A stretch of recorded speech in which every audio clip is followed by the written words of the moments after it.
네, 안녕하세요. 오늘은 성공하는 사람들의 7가지 습관, 스티븐 코비의 책인데요.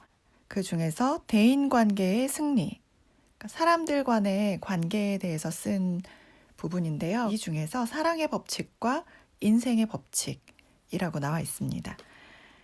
우리가 진정으로 조건 없이 사랑을 해줄 때 다른 사람들은 안전함과 안정감을 느끼고 자신들의 근본적인 가치의식, 아이덴티티, 그리고 성실성에 대해서 확신할 수 있게 된다. 그래서 이들은 자연 법칙과 성장 과정을 따를 수 있는 용기를 갖게 된다. 또 이들은 인생의 법칙인 협동, 기여, 자제, 그리고 성실성에 입각해서 생활하는 것이 좀 더 쉽게 되고 자기 자신으로부터 무엇이 최선인가를 발견하고 진실되게 살 수 있다. 사랑의 법칙, 그리고 인생의 법칙이 있대요. 제일 쉽게 적용할 수 있는 부분이 부모와 자녀 간의 관계에서 얘가 나와 있는 부분이 있거든요. 그래서 우리가 이 사랑의 기본 법칙, 어떻게 보면 진정으로 조건 없이 사랑을 해준다는 거죠. 그런데 이게 제한을 부과하게 될 수가 있다는 거죠. 너가 이렇게 할 때 나는 너를 사랑해 주겠다. 이렇게 될 수가 있는 거죠. 근데 이거는 사랑의 법칙과 인생의 법칙에 어떻게 보면 위반한다는 부분인데요. 이렇게 될 때 어떤 결과가 나오냐. 한 예가 나와 있어요. 유명한 대학에서 학장으로 근무하던 친구가 있었대요. 그래서 그 친구는 자기 아들이 이 대학에 입학했으면 하고 오래도록 준비했대요. 이 아이가 어렸을 때부터 굉장히 준비를 해왔고, 왜냐하면 그 이유는 그게 집안 전통이었대요. 지금까지 이 집안에서 3대에 걸쳐서 이 대학을 졸업했고, 그렇기 때문에, 그리고 당연히 이 학교에서 졸업하는 것이 아들의 장래에 큰 도움이 될 거라고 믿었기 때문에. 그래서 아들에게 그렇게 이야기를 했는데, 아들은 그 대학에 입학하기를 싫어했다고 합니다. 그때부터 굉장히 심각한 고민에 빠진 거죠. 아버지가 사정도 하고 간청도 하고 달래기도 했는데, 그리고 아들의 말을 경청하고 이해하려고 노력하고 대화로 아이의 마음을 돌릴 수 있을 것으로 기대했대요. 이렇게 하는 거는 일종의 조건적인 사랑이었다는 거죠. 하나의 인간으로, 아들로 소중하게 생각하기보다 대학 진학에 관심을 갖고 있다고 느꼈고, 아이는 이거를 못마땅하게 느낀 거죠. 결국 그 아버지가 결심을 했다고 합니다. 자신의 이 조건적인 사랑을 포기하기로. 그 교육에 대한 중요성을 잘 알고 있었고, 어려서부터 아기가 태어날 때부터 이 대학에 진학을 시키기 위해서 계획하고 준비해 왔기 때문에 굉장히 어려운 결정이었지만 아들의 선택과는 관계없이 조건 없이 사랑하도록 그렇게 부부가 결심을 했대요.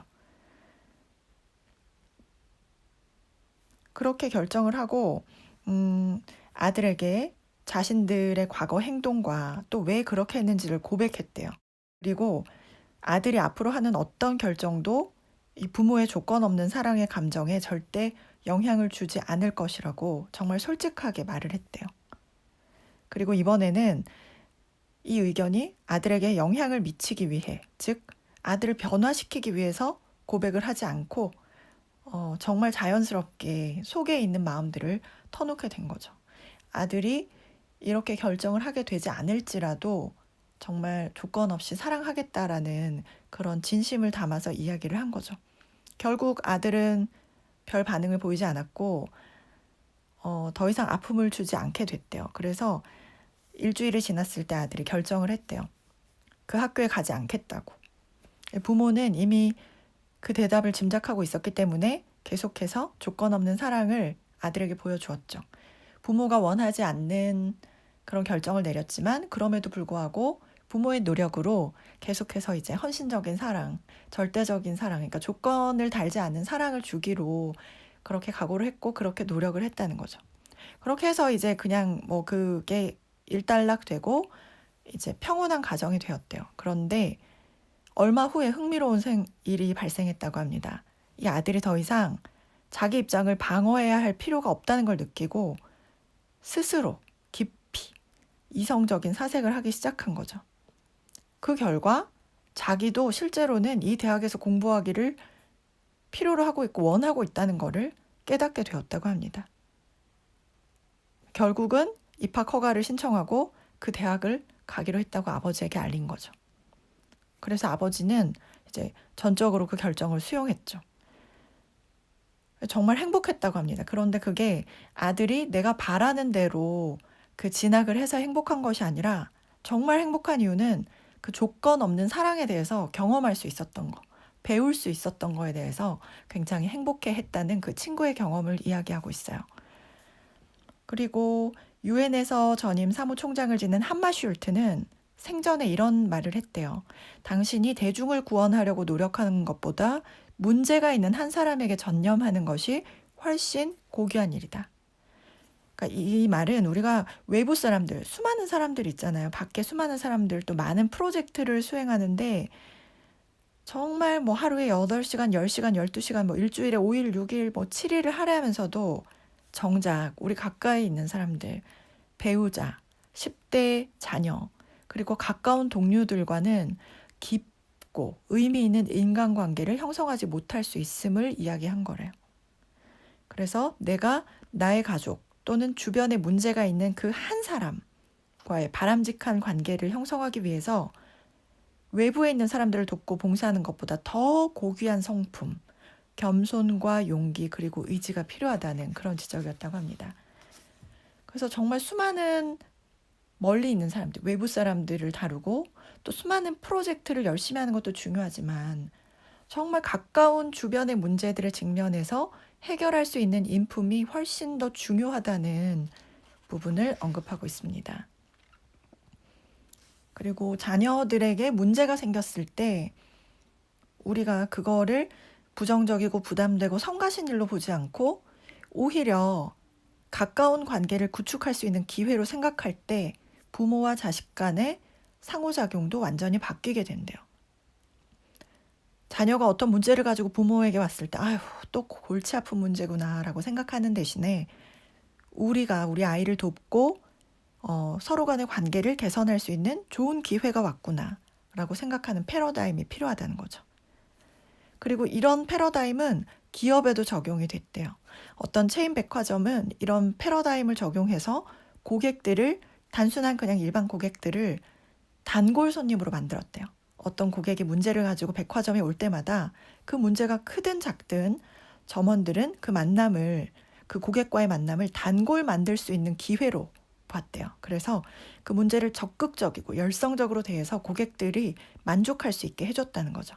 직원들은 고객을 존중하는 태도로 대하고 또 부수적인 서비스도 제공하고 그래서 많은 고객들이 다른 백화점을 이용할 생각조차 하지 않았다는 거죠. 외부를 향한 나의 포부도 중요하지만 정말 가까이 있는 사람들과의 그 소중한 관계가 일생을 살다 보면 정말 그게 너무나도 중요한데 너무 소홀히 하게 될 때가 많은 것 같아요. 그리고 그게 정말 쉽지 않다는 거죠. 아이들과의 관계가 매일매일 만나고 매일매일 대하는 그런 동료들과의 관계가 배우자와의 관계가 그거에 대해서 내가 겸손하고 용기를 가지고 의지를 발휘할 그런 힘이 쉽지가 않다는 거죠. 그만큼 더 중요하다는 거고.